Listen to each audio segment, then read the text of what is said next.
Beautiful beings of the universe, welcome to now. Another talk on non duality. So, just imagine how it would feel like if you could just live from the center. And when I say center, I mean you living from who you think you are. So, basically, all of the masters have said this, and I'm just going to again quote it from Ramana Maharishi. So, the I at the center, which wakes up in the waking state, and that same I which actually sleeps and then dreams whatever dream you see. So, all the material in your dream is actually made out of your own sense of I. So, basically, you, as the person, the illusionary self, which has got a lot of imaginative powers, dreams a dream in the night while you sleep. And then you wake up next day, and if you are having vivid lucid dreams, you wake up and think, oh wow, I had this dream. And whatever characters you made or whatever places you went. But now that you're in the waking state and you rethink upon your dream, you see that the material was, it's not a really solid material, but while you were dreaming that actually, you feel that you are very much alive, just like in the real world right now where you live in. So, why I started talking about this? Because this is a dream world. And if you actually see to it and you just remember this thing, you basically come from this awareness because it's actually the three states of your dreaming state, your waking state, and your deep sleep state. So the waking state, you are aware while you are awake and you go about moving in the world, doing the work, going to office, getting stuffs done, cooking, whatever. And then in your sleep you are dreaming, and in the deepest sleep, when you are so much in a deeper state wherein you do not even remember that you had a dream. Now you are beyond the dream, and imagine at that point you are still there. You do not say that I was not there. So that innate existence is basically what we are. So as per what all the masters have said in non-duality in Advaita Vedanta, so they talk about you are not this body and you're not this mind, and you are not even like the consciousness. So initially, at the initial state, your I am is the consciousness, like what Nisargadatta Maharaj states. What his master had told him to do this practice, that you need to just be with your own I am as the first initial state of experiment that you need to do. That is the spiritual practice. You just sit with your own self and you watch all of the thoughts, feelings, expressions, memories arise. But you see, whatever memory you have, whatever awareness you have of people you like, people you dislike, people who love you, people who disrespect you, people who are your so called loved ones, and then later you say, now I don't like them anymore, or your haters or your enemies, whatever. So, all of this entire world of existence is actually circling around your own sense of I. See that if you, as I, is this person, if you do not wake up, the entire world is not there for you. So you are actually the center of this entire universe. If you are not there, say if you were dead someday, the entire world would cease to exist for you. So since you and the entire universe is emanating from you, it's very essential to come back to the center and see what is that I. That is the work in self-inquiry, as told by Ramana Maharishi. This is the book, Maharishi's Gospel, wherein he talks about all of the questions, and basically the questions are around self-inquiry. So this body, this mind, which actually everybody in the world goes through states of suffering and tiny bits of joy or pleasure, like whatever it comes, and then again you're back with all of the suffering and the tasks that one's got to do. So now the question is, who is this I which actually suffers? Because if you see, you as a child, you were there and experiencing the world as a little child, and then you grew up to an adult and you experienced this world. Where did your childhood go? Where did your childhood actually disappear? You do not say that the child in you was dead. You say that, well, I was there as a child And I remember through all of the states of experiences that I had growing up as a kid. But then what happened to that child? Now, because the body is growing, right? So, of course, like biologically, your body grows, but about the mind, you always feel that there is a sort of resistance because in the mind, it has got two aspects. And no matter how much you blame to the external circumstances, but deep inside, it's you working on your desire. There's a side of you that says, I want this. And there is an equal and opposite anti-force that says, no, let me somehow inhibit that state from actually coming into reality. So all of these two things, again, the problem the problem statement arises from duality, which is the state of two. And this is the global, entire universal problem, because whatever you have a question, there is an answer, and to all of the answers there is a question. So the entire problem is of duality. You want to have something, but then you find yourself in circumstances, situations which are opposing that. You want to have a desire of being slim, but then you go back to eating the same old habits, though you're pretty much sure that you should not overeat, but you still indulge in overeating. You are aware that you should be working out, and you need to do so many tasks for yourself so that you can be proud of yourself, but you do not do that. And this is the problem with everybody. You can be whatever. Every single thing in this world experiences this problem of duality. And the thing is, we want to arrive at a state of oneness. We want a thing that never changes. But do we really have the courage to go through that and see all of the bullshit that we have created around our own self because of the stupid conditioning?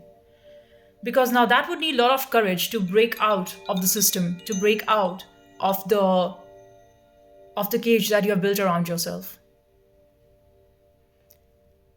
So do you have the courage? Again, and this is entirely an individual exercise. There is nobody else who can do that for you except yourself.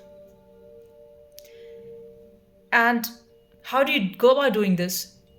Is you just come to yourself. And though the mind might be very much distracting to you and it would say, oh, but I don't like this, or oh, I want that. Because the mind is always caught between these two states of desire and fear.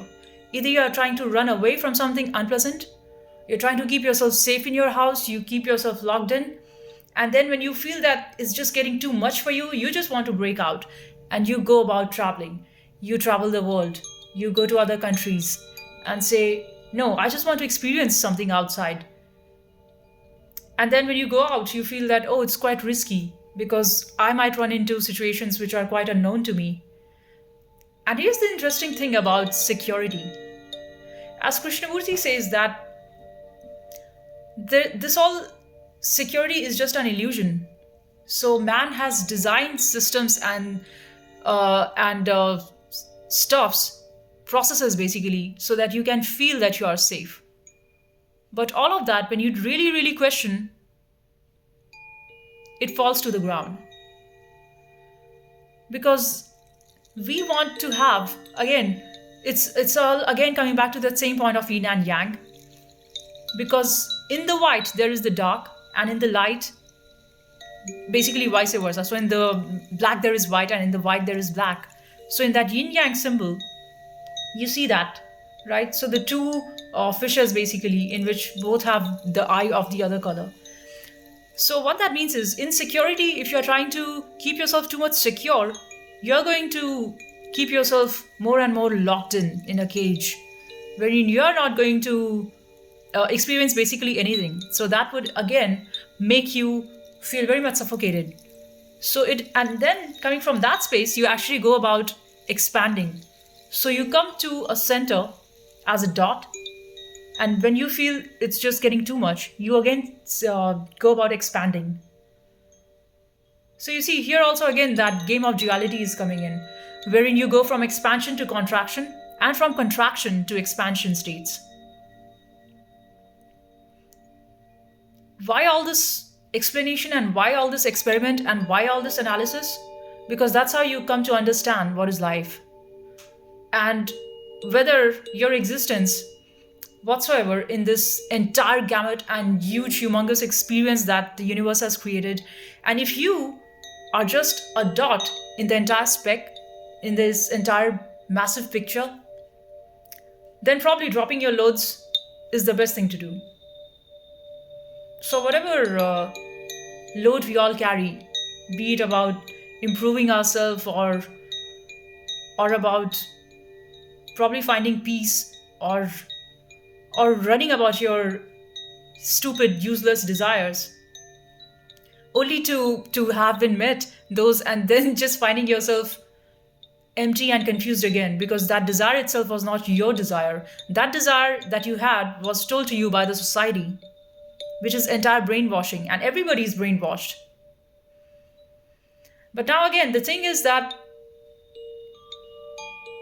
you want to find your own clarity, you want to find your own truth, because the truth of a great someone does not suffice for your hunger. It's like if you're hungry and you want to eat. If you're hungry and I eat and I send you a nice photo of the food that I ate, it might just be a thing of appreciation that, wow, that food looks great. But that does not satiate for your hunger. So it's like this. And that's why when Buddha got enlightened and he had this beautiful teaching of 8 noble truths, basically 4 noble truths, but then that can further be subdivided into 8 noble truths.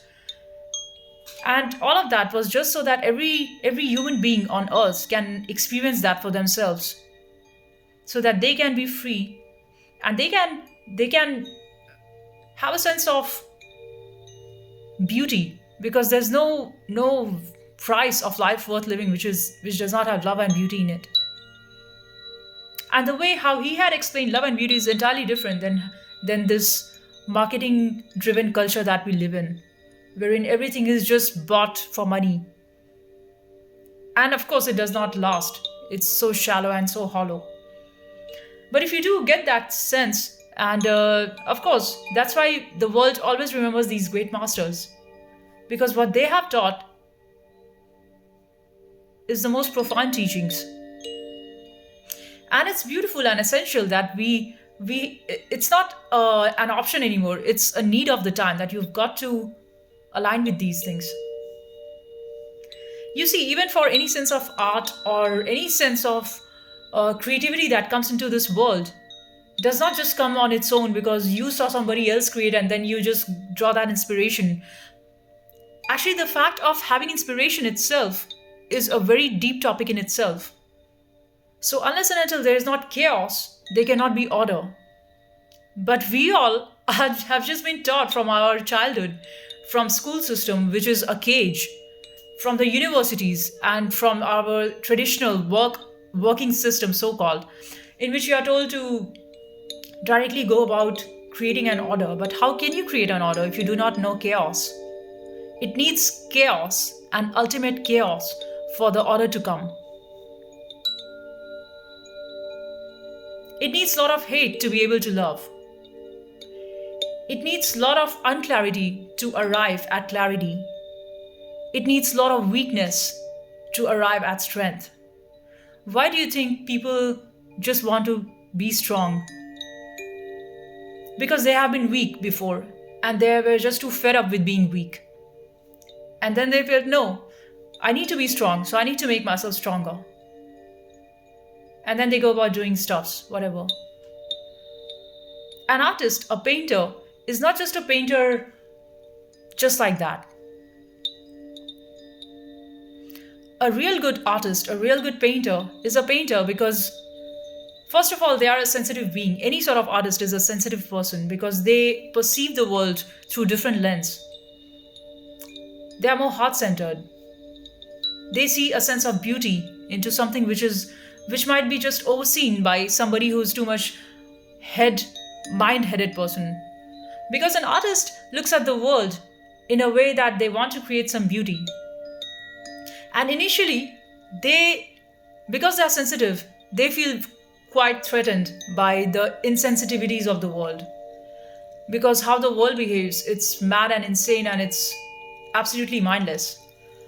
So an artist gets very much affected by these hardships, and they are a very sensitive being.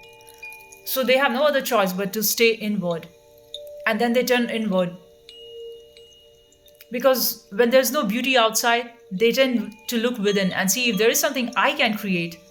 If I don't see any beauty outside, maybe I can create something beautiful. Maybe I can write that poetry. Maybe I can sing that song. Maybe I can do that dance. Because outside is just too ugly. And you, as an artist, if you're an artist, you surely connect to what I'm saying. So then you go about creating something which means of beauty to you. A true artist would again not create just to get approval, because then it would be like a sold product. It would be like a product which you're selling just so that you can have more and more customers who can come and buy your stuff.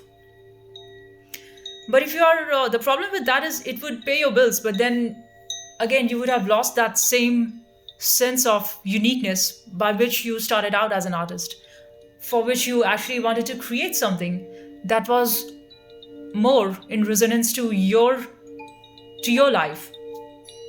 Because see, everybody's life is a story, no matter how meaningless or tiny little thing we have called our life. But every person's life story is unique. They might be a king or a beggar, or they might be whatever. Because you see, the great creator, the God who has made this entire thing, he or she or it or that designed this whole thing with this play that every single being, from an insect, you think an insect does not have, an ant does not have their own story going on? Even in an ant kingdom, there is a king ant, and there is a queen ant, and they have their own ministers. Their world might seem small to you, that who cares about an ant? But you ask that ant, to them, their entire universe is a massive thing. They don't care shit about humans. So to feel that it's only you who is running the world, that is going to put you into a lot of unnecessary drama and burden. So just drop that thing. Just let that go, because, well, as long as you're here in this lifetime, it's better to live in a sense of joy and beauty.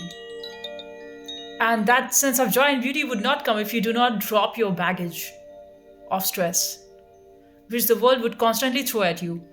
And there's no way that you can escape that, but because you have to be in this whole system, no matter whichever part of the world you are, wherever you are in this universe. So that's what is the game of alchemy. They take the lead and they turn it into gold by the use of a philosopher's stone. And this is no different than your everyday, every moment to moment living. You see what I'm saying? Because then you bring about a situation wherein there is something that you do not like, right? And then you do sense that it's not that because you're a sensitive person, you just want to shut yourself off from all of these states which you call unpleasant. So you watch that and you feel it, and the feeling is not nice, and the feeling is not right. So what do? You just watch. You just observe that. Like Krishnamurti said, you need to learn to be observant. While the world around would get chaotic and they would yell and scream and act weird and stupid, because the world is like that, you've got to learn to observe that and just not react. Some call it discipline. I would call it awareness. So with that thing, you are so much aware of your own anger that rises. And you know that a sudden outburst or reaction would lead it into a very unpleasant situation. So what you do is you just observe that and you watch your mind second by second of how it reacts, of how it feels, of how many multiple tributaries it lands into.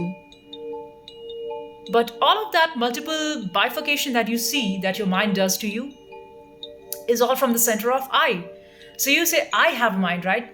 The mind is not external to you. You say, I have a mind. It's like, I'm wearing this chain. So the chain is not me, but there is a relation between me and the chain by wearing. So I'm wearing this chain. So I have a mind. I am thinking. Thinking what? Thinking a thought. So when you are aware and you have created a distance between you and your mind, then you can watch through whatever your mind does based on whatever situation you are at. And this is actually your preparation. This is your preparation for liberation because there's no other meaning of this life. The greatest goal in this world, in your life, is to achieve self realization. That is your greatest goal. And to be not just fooled around by the goals that they told you for you. Because that's just like a donkey chasing carrot, which it would never have. And you are eternally into that loop wherein you just keep running for more and more and more. And you just get old and you die. So what is essential is to be aware of what's happening.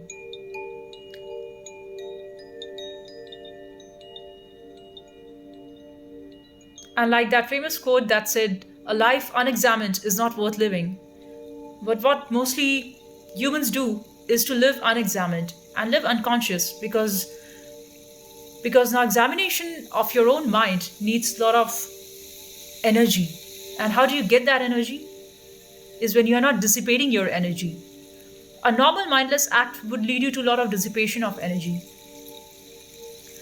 So, to concentrate all of your energies and to be at the center so that you are aware of whatever states the mind would land you into needs lots of awareness.